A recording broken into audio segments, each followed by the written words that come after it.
Please subscribe my channel and click on the bell icon to see the latest videos. Thank you.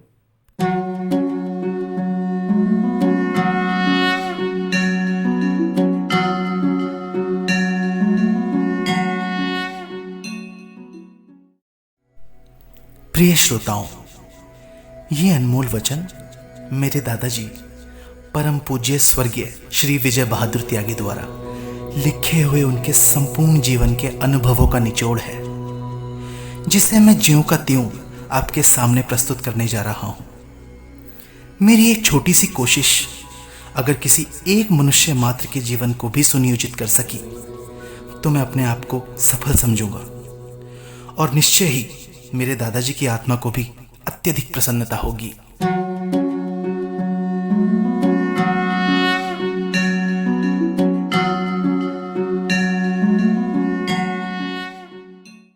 वास्तव में दुआ या प्रार्थना चित्त की वृत्ति को अपने अंतर के केंद्र पर एकाग्र और स्थिर करने का नाम है। जब मनुष्य के अंदर किसी प्रकार की इच्छा पैदा होती है या वो किसी सांसारिक मुसीबत से परेशान हो जाता है तो वो उस परमात्मा की शक्ति के आदेश को हृदय में स्थिर करके उसकी ओर सांत्वना पाने के लिए मुख करता है। मनुष्य का हृदय उस मालिक के रहने का स्थान है। ये सच्चा काबा है। मालिक संपूर्ण शक्तियों का भंडार है। वो सच्चा और पूर्ण आदर्श है। उसकी ओर ध्यान करने से मनुष्य के अंदर अपने आप शांति आ जाती है और वो खुद प्रबल शक्तियों का मालिक बन जाता है। उस शक्ति को पाकर उसे मुसीबतों से छूटने की युक्ति सूझ जाती है। संसार में कोशिश और पुरुषार्थ करने की शक्ति मन से आती है। मन दुआ मांगने से एकाग्र हो जाता है। यही प्रार्थना या विनती करने का फल है। मनुष्य की आत्मा में बड़ा भारी बल है। मन का आत्मा से मेल है। इसीलिए जिस समय मन की वृत्तियां एकाग्र हो जाती हैं तो उस पर आत्मा का प्रभाव पड़ता है जो मन को एकाग्र कर देता है। आत्मा चेतन है, शक्तिमान है, क्योंकि वो परमात्मा का अंश है। इसके अंदर मालिक रम रहा है। आत्मा अंश है और मालिक पूर्ण है। अगर कुछ दिन अंश पूर्ण का ध्यान करेगा तो वो खुद कुल में जाग उठेगा। आत्मा जब मालिक से जुड़ती है तो वो उस मालिक की धारा से पूर्ण बल प्राप्त करती है। यदि तुम अल्पज्ञ हो तो ऐसी शक्ति भी तुम्हारे अंदर है जो सर्वज्ञ है और वो परमात्मा है। इस भेद को जानने पर मनुष्य सच्ची असलियत को समझने लग जाता है कि आत्मा और परमात्मा एक ही रूप है। फिर आत्मा परमात्मा का रंग लेकर एक हो जाती है। जो अच्छी बुद्धि वाले लोग हैं और ज्ञानी हैं वो अपने अंदर जाकर दुआ मांगते हैं और मालिक की दया से लाभ उठाते हैं, तथा जो कम समझ वाले लोग हैं वो संसार में किसी मंदिर या मस्जिद आदि में मूर्तियों या तस्वीरों को बनाकर उनके आगे हाथ जोड़कर प्रार्थना करते हैं। इनसे वे ही मनुष्य श्रेष्ठ हैं जो अपने अंदर जाकर मालिक से सीधे मदद लेते हैं। परमात्मा सब सृष्टि का मालिक है और करता है। वो सब कारणों का कारण है। सारी ताकतें उसके आश्रय चल रही हैं। वो सब शक्तियों की प्रधान शक्ति है। जो मांगना है वो एक उस मालिक से ही मांगो। मालिक के दरबार में किसी बात की कमी नहीं है। सब देवी देवता व फरिश्ते तथा अन्य नीचे की शक्तियां उस महान शक्ति कुल मालिक से ही बल प्राप्त करते हैं। सब उसी के अधीन है। फिर यदि मांगना ही है तो उस कुल मालिक से ही मांगो। नौकर चाकरों से क्या मांगना। समर्थ पुरुष के आगे प्रार्थना करना कल्याणकारी है, क्योंकि वहां किसी बात की कमी नहीं है। छोटी शक्तियों देवी देवता आदि से मांगना कल्याणकारी तथा पूर्ण सफलता का कारण नहीं बन सकता, क्योंकि वो हमें दायरे की चीजें दे सकते हैं पर जन्म मरण के दुखों से नहीं बचा सकते। वो सब आप ही इस चक्कर में फंसे हुए हैं। वो मुक्ति का दान नहीं दे सकते।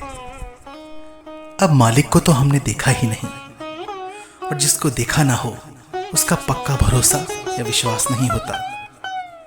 जहां पक्का भरोसा ही ना हो वहां प्रार्थना की सुनवाई कहां। गुरु अथवा मुर्शिद के अंदर रब का प्रकाश होता है, उसके अंदर परमात्मा बोलता है, अर्थात मुर्शिद या गुरु का बोला हुआ वचन यद्यपि वो इंसान के मुख से निकला हुआ मालूम देता है, पर वो रब का कलाम होता है। अतः रब से मांगना या गुरु से मांगना एक ही बात है। गुरु में मालिक स्वयं काम करता है, वो हर तरह से समर्थ है। प्रार्थना करना है तो उसके आगे करो जो जीवन देने या लेने में समर्थ हो, और इस प्रकार से उसी की आस और उसी का विश्वास हो। अपनी सूरत को उस एक की ओर ही लगा देना चाहिए, हमारी आवाज उस तक पहुंच जाती है। सूरत द्वारा यदि शिष्य गुरु की ओर मुख करे तब गुरु शिष्य के सारे काम संवार देते हैं। वो चारों पदार्थ धर्म, अर्थ, काम और मोक्ष सब कुछ देने में समर्थ हैं। प्रार्थना करने के लिए ये जरूरी है कि पहले हम गुरु के हुक्म में अपने आप को चलाएं और मालिक की याद में प्रसन्नता का अनुभव करें, और दूसरी ये कि हमारी प्रार्थना परमात्मा और सद्गुरु की मर्जी के अनुसार हो तथा जिसमें मालिक की मौज हो हमें उसमें ही मजा आए। मनुष्य जीवन की विशेषता प्रेम है। प्रेम देना जानता है, लेना नहीं जानता। मालिक से प्रेम करने से मनुष्य उसकी सब शक्तियों का अधिकारी बन जाता है। हमारा काम उससे प्रेम करना है, देना न देना उसका काम है। हमारा काम तो उसकी रजा या मौज में खुश रहना है। प्रार्थना करने के लिए किसी धर्म स्थान की जरूरत नहीं, इसके लिए तो भावना की जरूरत है। प्रार्थना के लिए किसी ऐसे स्थान की जरूरत है जहां कोई बाधा या रुकावट ना हो। घर हो या बाहर, जहां भी ऐसा एकांत हो वो जगह प्रार्थना के लिए ठीक है। एकांत में घर का कमरा, मैदान, जंगल, पहाड़, नदी का किनारा हो, परमात्मा या गुरु के मस्तक पर ध्यान रखकर अपनी आंतरिक भावनाएं उसके आगे रखो, वो हाजिर हो जाएंगे। सच पूछो तो इसके लिए किसी मंदिर या खास स्थान की जरूरत नहीं है। ये संपूर्ण जगत ही उस मालिक का मंदिर है। जिस जगह भी मालिक को याद करो वो वहीं पवित्र है। परमात्मा ने दुनिया बनाई है, वो सबका मालिक है। वो इंसानी हाथों के बनाए हुए मंदिरों या मस्जिदों में नहीं बसता।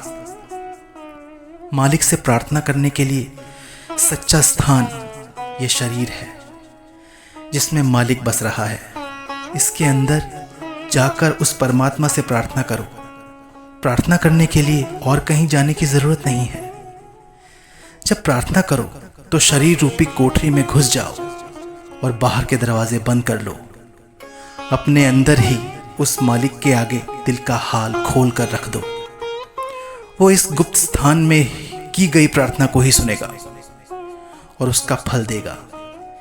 ये शरीर आत्मा के रहने का मंदिर है।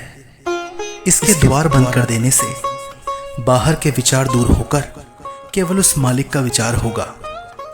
उसकी उपस्थिति में जाग उठोगे, क्योंकि मालिक हमारे अंदर है। बाहर की इंद्रियों से उसे हम नहीं देख सकते, उसको तो केवल अंदर की आंख ही देख सकती है। गुरुवाणी कहती है कि 10 इंद्रियों के द्वारा फैली हुई सूरत को रोकने या समेटने से अंतरात्मा में वो मालिक प्रकट हो जाता है।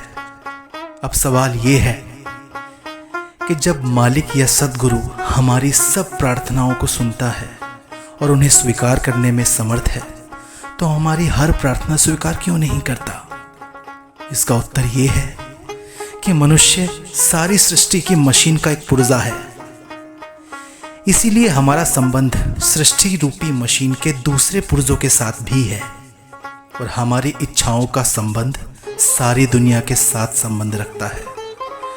हमारी दृष्टि बहुत सीमित होने के कारण अपने आप और आसपास के संबंधों से परे नहीं जा सकती, पर मालिक या सद्गुरु की नजर सारी दुनिया पर जा रही है और वो आदि से अंत तक का ज्ञाता है।